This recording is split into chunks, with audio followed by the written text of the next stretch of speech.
All right, I'm here with one of my dear friends from high school, Mr. Willie Moorhead. We're just going to catch up a bit. How you doing, Willie? I'm doing just fine, Susie. How are you? Well, my life has been pretty wild, my friend, and Really? yeah, man, but it always goes back to good times Mm-hmm. with friends, and here's what fucks me up, to tell you the truth, okay? When I first came online 27 months ago, there were 49 people that were there as Mm-hmm. my friends, and they were my friends from Luther North. Okay. And, that meant so much to me because I don't know if you remember me from high school, but I was a little stubborn. Yeah, I remember. Right.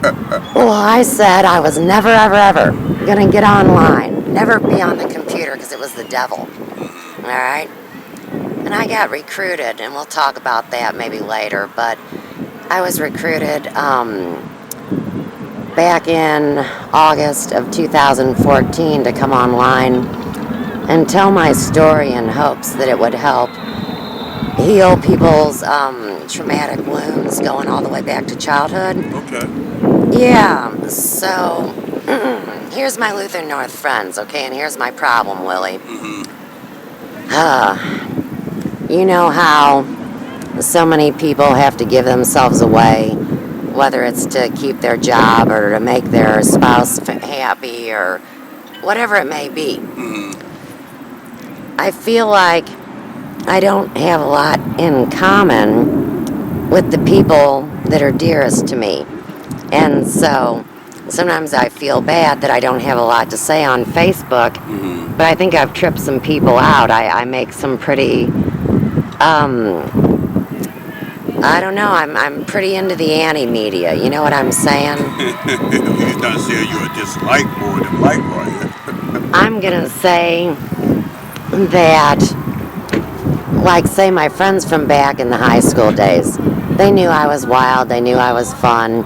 They thought I was happy because I was always nice and, Mm-hmm. loved everybody. I mean, really, it was fantastic. But deep down, I was always a little bit more serious. So, say, I might speak out now about the cabal or about the difference between the Illumined and the Illuminati. Mm-hmm. Yep, I'm speaking out and standing with the Native Americans Okay. that are protecting our water supply. Mm-hmm. And the biggest thing that fucks me up, to be honest with you, Willie, is this whole story about MK Ultra ever since World War II got done. Have you heard anything about MK Ultra? What's his name? MK Ultra. MK Ultra? Yeah.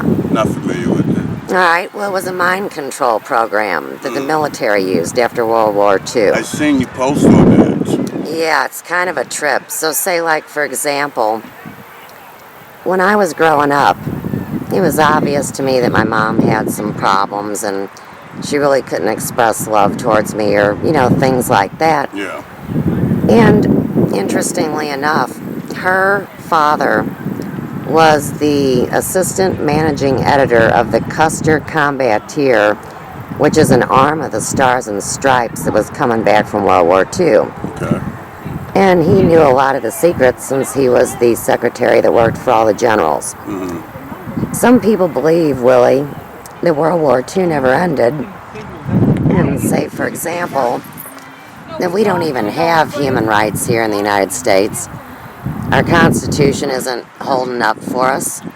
And maybe they're going to sign over our rights on the internet to the UN, and maybe we'll be forced to get a bunch of shots that'll kill us. Have you heard about any of that? I hear some crazy stuff all the time pertaining to that UN thing.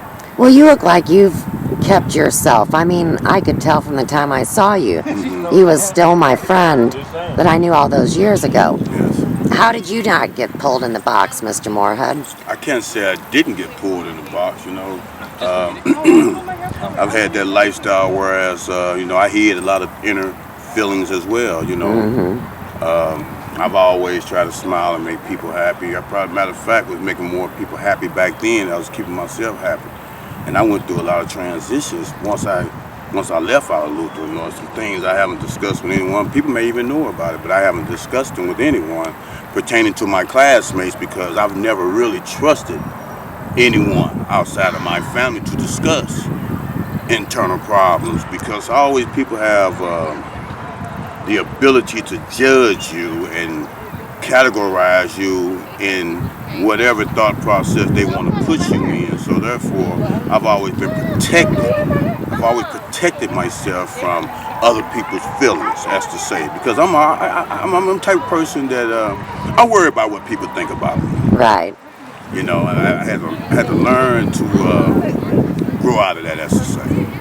Like now, you know, I'm in my 50s. I don't give a rat's ass how one feel about me. You know, I get the opportunity to travel across the United States. I make good money. I take care of my family. I take care of my children, and I enjoy life. And that is such a blessing. I enjoy myself. That is so beautiful. And if people are not enjoying themselves, man, I find me those that do. You know, and I've learned to do that by myself now. Do you think part of the problem, Willie, is there's not too many jobs left anymore where people can express their creativity or put their all into it? It doesn't seem like there's too many jobs left, does there? I think that people have labeled jobs more so now. Ah. It's not what you know, it's almost to who you know. Isn't that the truth? And then if you're not tied, you was just speaking of Illuminati and Illuminatis, if you're not tied with certain cliques these days, I mean, it's not about your expertise. You're right. It's about, can you be a part of what's going on over here? And right. It's just a secret society that's out there. And if you can't pry into it, you're a castaway. Yes. And that has an offspring, that has a tree, that has roots that grows from that.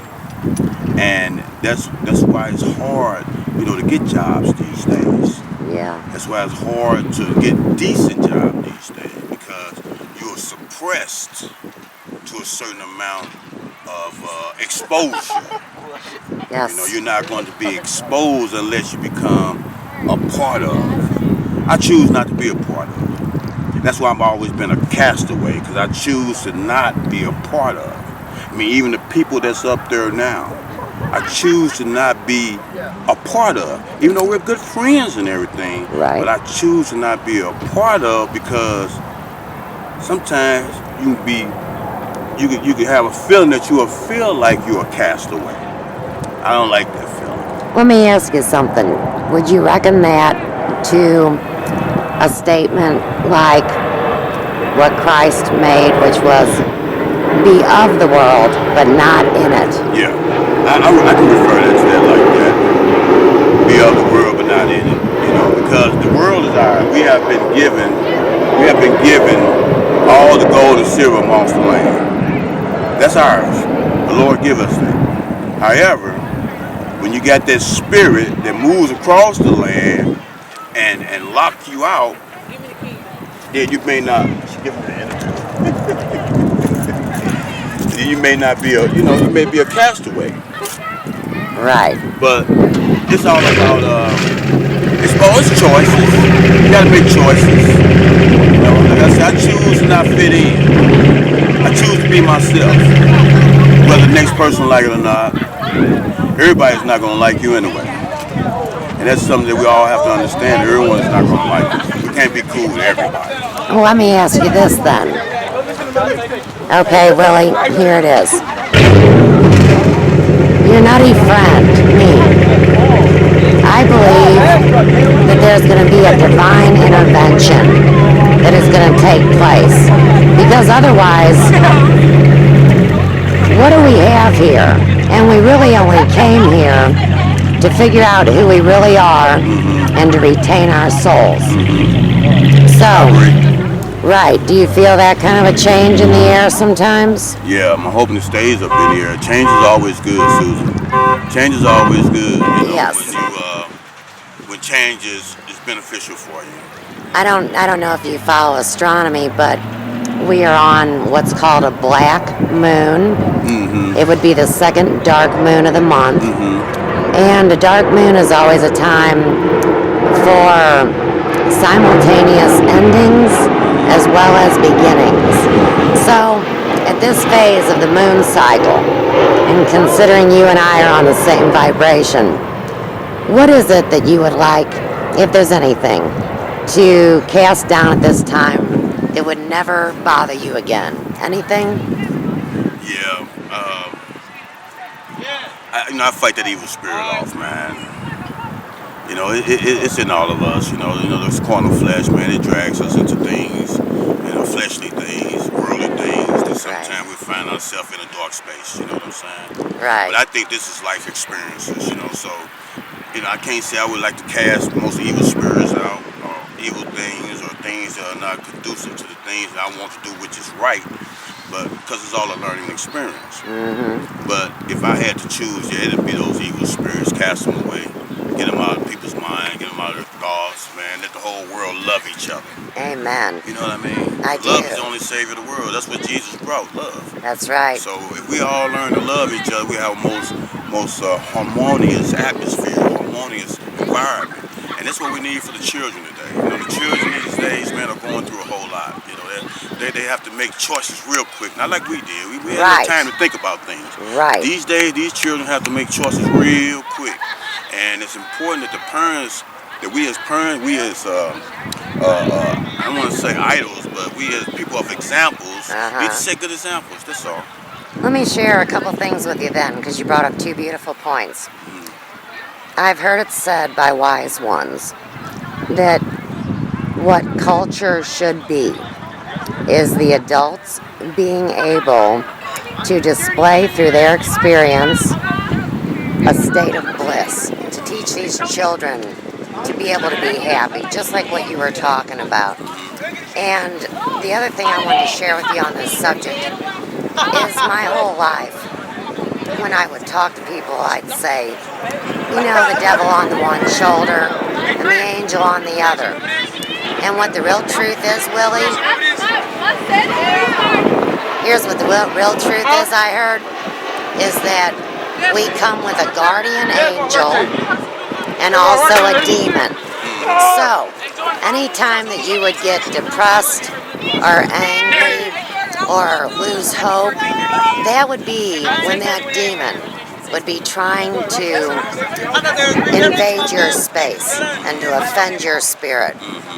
Yes, so I thought you might like that little tidbit of knowledge that I've acquired along the way. One last thing.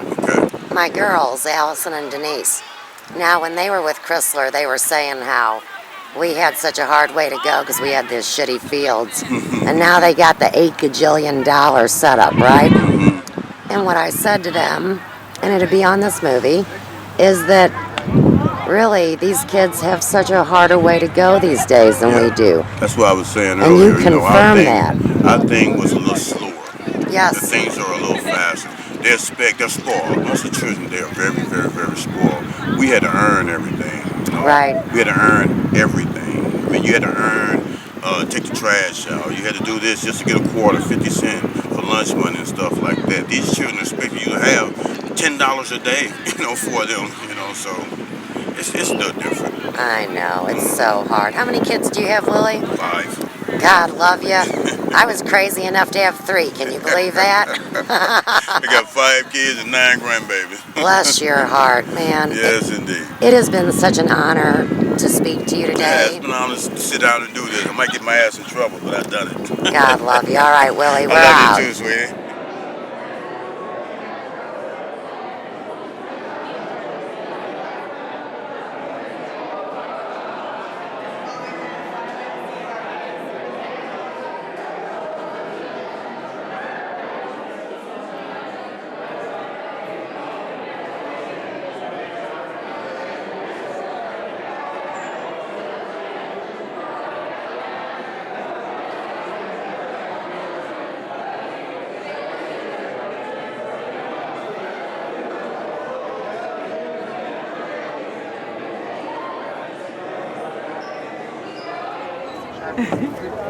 Hard to see in the sunlight.